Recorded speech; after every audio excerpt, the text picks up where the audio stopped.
land? It's a free country. Are you headed west? North. West. Big storm coming. It's big trouble. I think that's a smart play.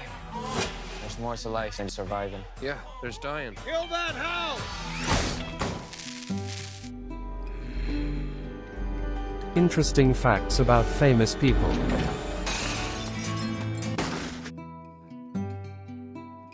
Great indie westerns.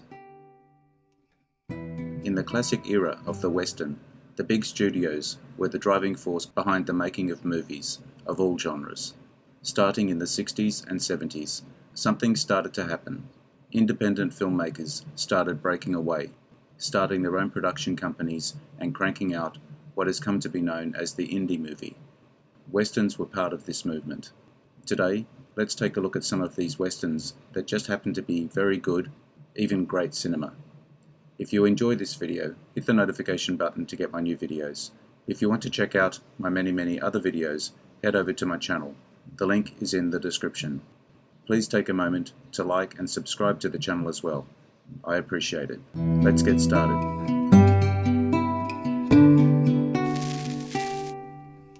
El Topo, 1970. Alejandro Jodorowsky said the film was not intended to be a comedy, a tragedy, a political film, or a religious film. It was everything.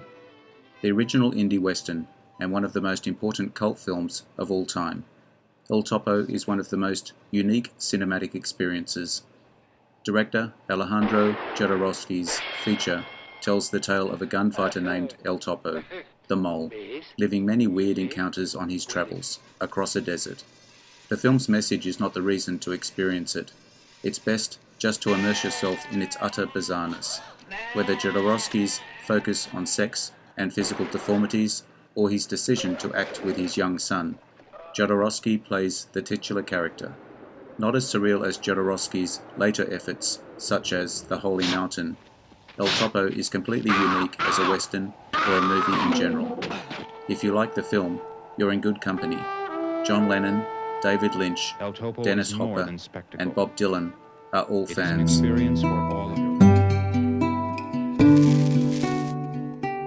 Dead Man, 1995. Neil Young recorded the soundtrack by improvising mostly on his electric guitar, with some acoustic guitar, piano and organ, as he watched the newly edited movie alone in a recording studio.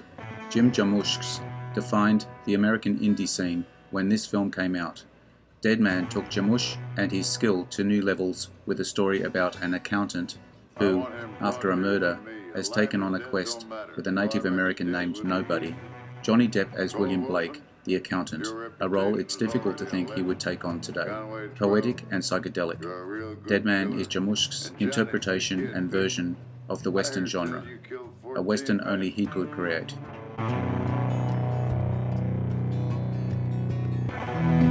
Do you know my poetry?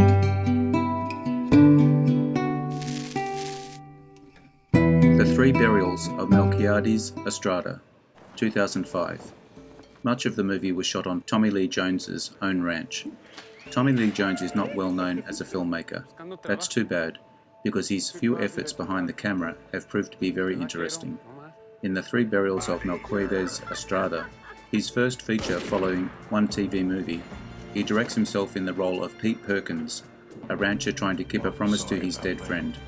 Impressively, the film played in competition at Cannes, where Jones took home the Best Actor prize, and writer Guillermo Arriaga won Best Screenplay.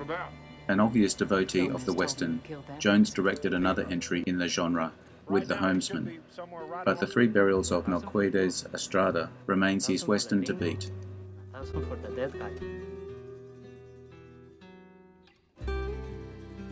Try to run away again, I'll kill you. I guess you know that by now. He was a good friend of mine. Like maybe 2 men, horseback, maybe with a couple pack horses or mules. I ain't seen anybody in 30 years. The Proposition, 2005. In a 2018 interview, Guy Pearce said that this was his favourite of all the movies he's ever done. The Western is a traditional American genre, yes, But that's not to say other countries haven't had a go. Spaghetti westerns are arguably the best example. An example of this is John Hillcoat's The Proposition, a film about outlaws and brothers set in rural Australia around the turn of the century, starring Guy Pearce and written by talented musician and now screenwriter Nick Cave. The Proposition is special because it feels completely Australian, and yet very much in the tradition of American westerns too. Hillcoat would go on to direct the 2009 adaptation of Cormac McCarthy's The Road, which also features some western tropes, as well as the Depression-era western Lawless in 2012. But The Proposition is his best, most highly original claim to the genre.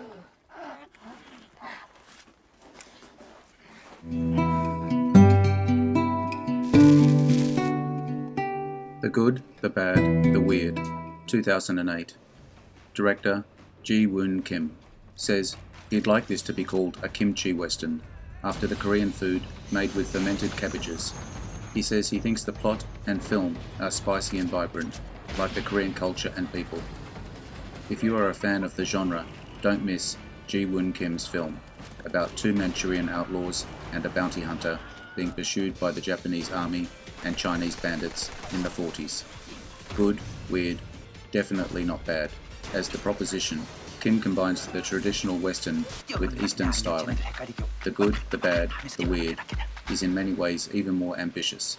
It doesn't have the English language to count on for familiarity. This is a Western, and a good one. Fans of Kim's film, I Saw the Devil, should check it out.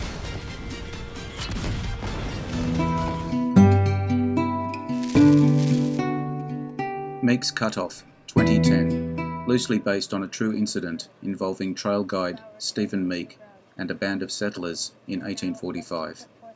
Kelly Reichardt's 2010 film shows a group of settlers travelling the Oregon Trail.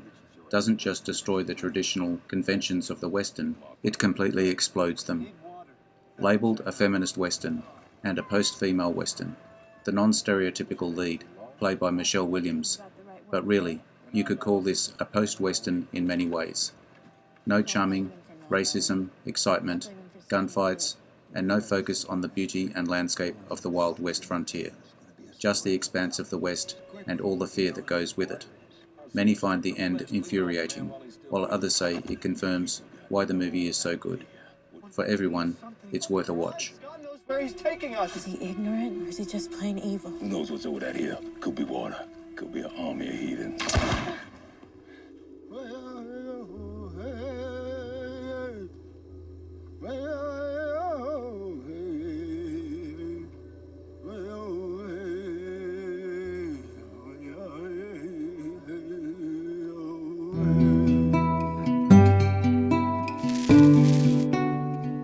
Casa Dei Padre, 2012. Will Ferrell spent a month learning to speak Spanish with a dialect coach for his role. A Will Ferrell parody about a son trying to save his father's ranch from a drug lord owes just as much to the Western genre as a Mexican Western. As a Mexican Western, the film succeeds, in no small part thanks to Ferrell and other cast's commitment.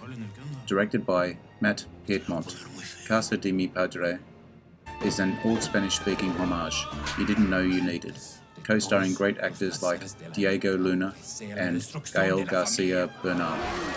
A different spin on Ferrell's usual brand of strange, an experience all its own in the indie western category.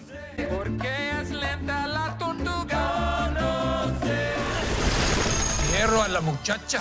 Solo te daré una oportunidad. Suelta a la mujer y te dejo vivir. Armando Álvarez.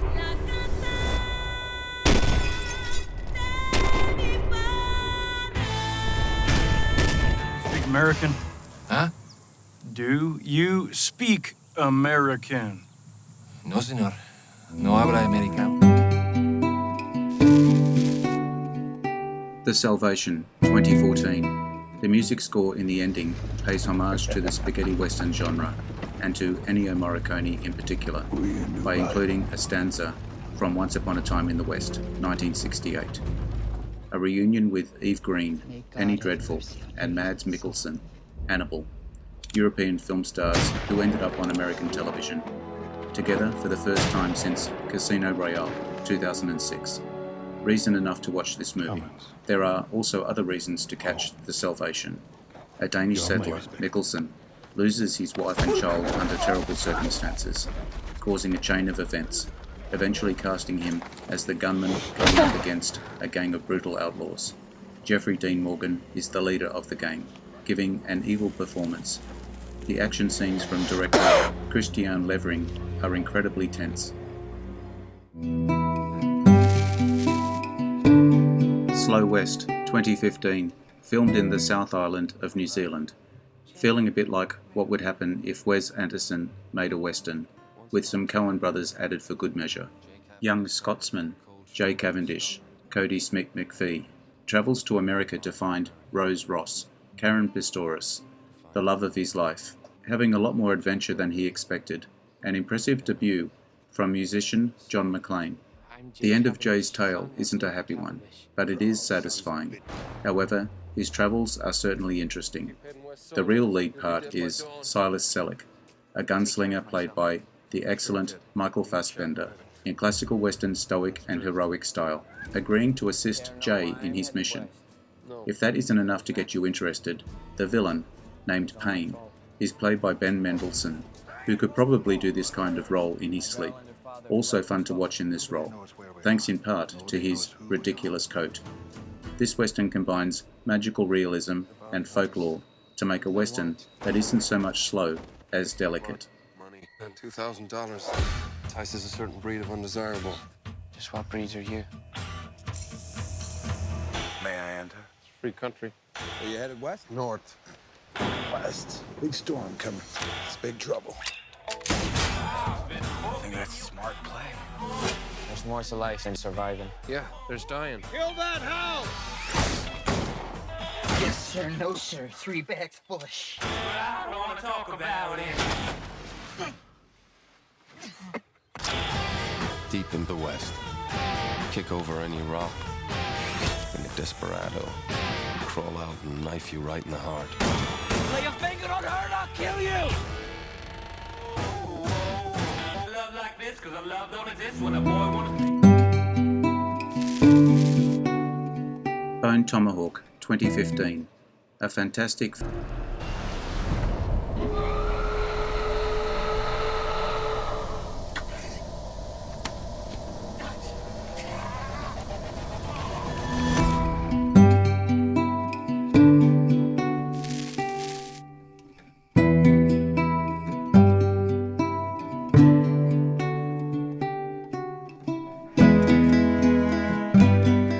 I hope you enjoyed the video.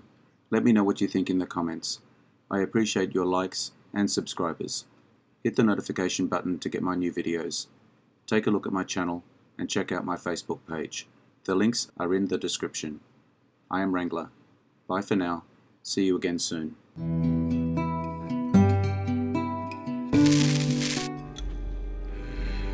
Interesting facts about famous people.